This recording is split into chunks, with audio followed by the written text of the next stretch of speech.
ನಮಸ್ತೆ ವೀಕ್ಷಕರೇ, ನೀವು ಯಾರನ್ನಾದರೂ ವಶೀಕರಣ ಮಾಡ್ಕೋಬೇಕು, ನೀವು ಇಷ್ಟಪಡುವಂಥ ವ್ಯಕ್ತಿ ನಿಮ್ಮ ಜೊತೆಗೆ ಬರಬೇಕು. ಯಾರು ದೂರ ಆಗಿದ್ದಾರೆ, ನಿಮ್ಮ ಗಂಡ ಆಗಲಿ, ನಿಮ್ಮ ಹೆಂಡತಿ ಆಗಲಿ, ಅಥವಾ ನೀವು ಪ್ರೀತಿಸಿದವರು ನಿಮ್ಮಿಂದ ದೂರ ಆಗಿದ್ದಾರಂತೆ, ಈ ಸರಳವಾದಂಥ ತಂತ್ರ ಮಾಡಿ. ಒಂದು ವಿಳ್ಯದೆಲೆ, ಒಂದು ನಿಂಬೆಹಣ್ಣು, ಕುಂಕುಮವನ್ನು ತಗೋಬೇಕು ವೀಕ್ಷಕರೇ. ಮನೆಯಲ್ಲೇ ಮಾಡ್ಬೋದು. ಆ ನಿಂಬೆಹಣ್ಣು ಮೇಲೆ ವೀಕ್ಷಕರೇ, ಯಾರು ದೂರ ಆಗಿದ್ದಾರೆ, ಯಾರು ಬಿಟ್ಟು ಹೋಗಿದ್ದಾರೆ, ಅವರ ಹೆಸರನ್ನು ಬರೆದು ಆ ವಿಳ್ಯದೆಲೆ ಮೇಲೆ ಇಡಬೇಕು.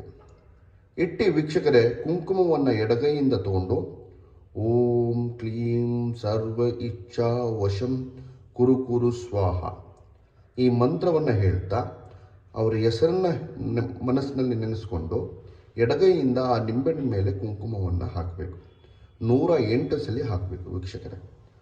108 ಸಲ ಆದಮೇಲೆ ಒಂದು ರಾತ್ರಿ ನಿಮ್ಮ ಹತ್ರ ಇಟ್ಕೊಂಡು ಬೆಳಗ್ಗೆ ಹರಿಯುವಂಥ ನೀರಿಗೆ ಬಿಟ್ಟು ಬರಬೇಕು.